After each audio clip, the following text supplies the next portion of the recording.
This hunt did not start like all the rest. In fact, I wasn't even in the right part of the state to start hunting. Yesterday we spent all day in St. Peter's at the Missouri State Swim Championships. We had booked a hotel overnight in case Ryan made the finals and got to swim on Saturday. So, like a bad dad, I made Michelle wake up at the butt crack of dawn, get breakfast, and book it 4 hours home so I could rush to the ridge and hunt the opening evening of gun season. This went over like a lead balloon, but I say it all the time. That woman is a saint for putting up with me. We made it back to town, and I quickly packed enough stuff to stay warm and took off for the ridge. I made it in time to be in my stand at about 3 p.m. I didn't have to wait long before a group of deer made their way to my stand. There was just one problem. The lead doe was way out in front of the rest, so I couldn't tell who was behind her. She proceeded to walk straight to me and stopped at 10 yards. I now had a decision to make.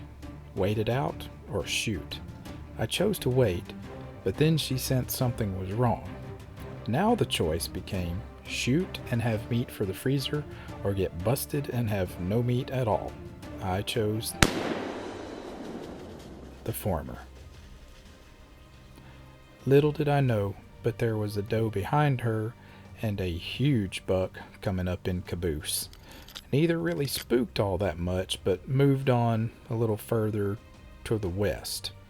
He did offer me a shot at one point that, looking back, I probably could have made, but given the prior week's cluster, I decided not to risk it. Once I got down, I saw that the brush between me and him would not likely have hindered my shot. I do kind of wish I had taken that shot. He would have been the biggest buck of my life by far. I mean, this dude was nice. But I'm also content knowing that I didn't risk wounding another animal, because that feeling is way worse than the great feeling of killing a big buck.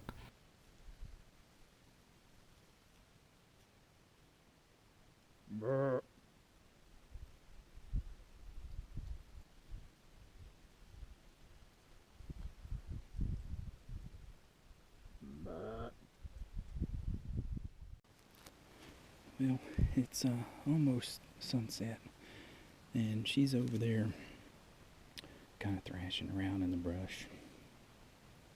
And I've had about as much of that as I want to listen to. So I'm going to go see if I can't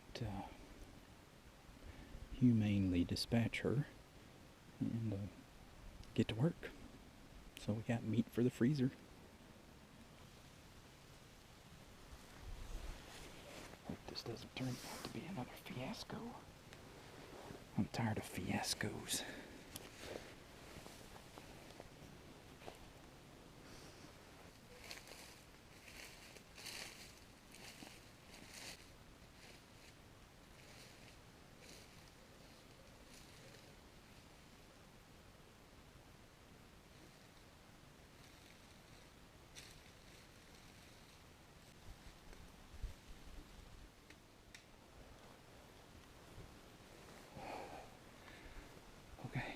She's down. She's over there about 30 yards. I was looking for that first bit of blood and didn't find it, but I bumped her and she tried to get up, but she went back down. So I'm just going to sit here till dark. Maybe that big buck comes back. We'll see. She's not going anywhere, I don't think. And I don't want to push her. I do not want to have the situation I had last week. I was tracking that deer all over this place and not finding her. Okay, we're out in the woods doing a little tracking. I've not found any blood yet, but I know where roughly she is. I've heard her thrashing around for a little bit. And let's see where she is. Shot. There she is, laid up. What's really funny is that I can probably throw a rock and hit my cabin.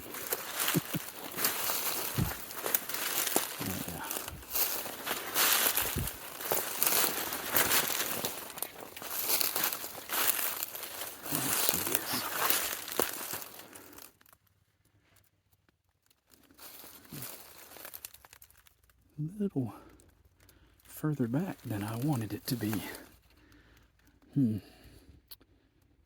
I am not doing great with my shot placement lately.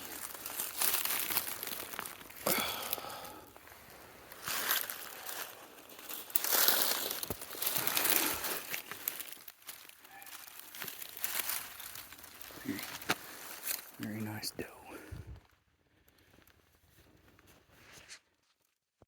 And now comes the work. We don't have a gator. And I don't know how in the world we'll get a cart down here, or if I just go traditional drag method, because this is a mess.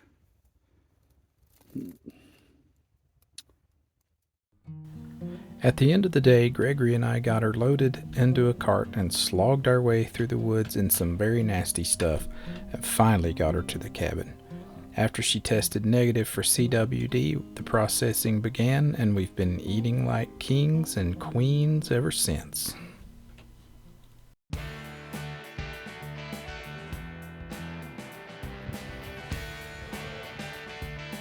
might be getting too old for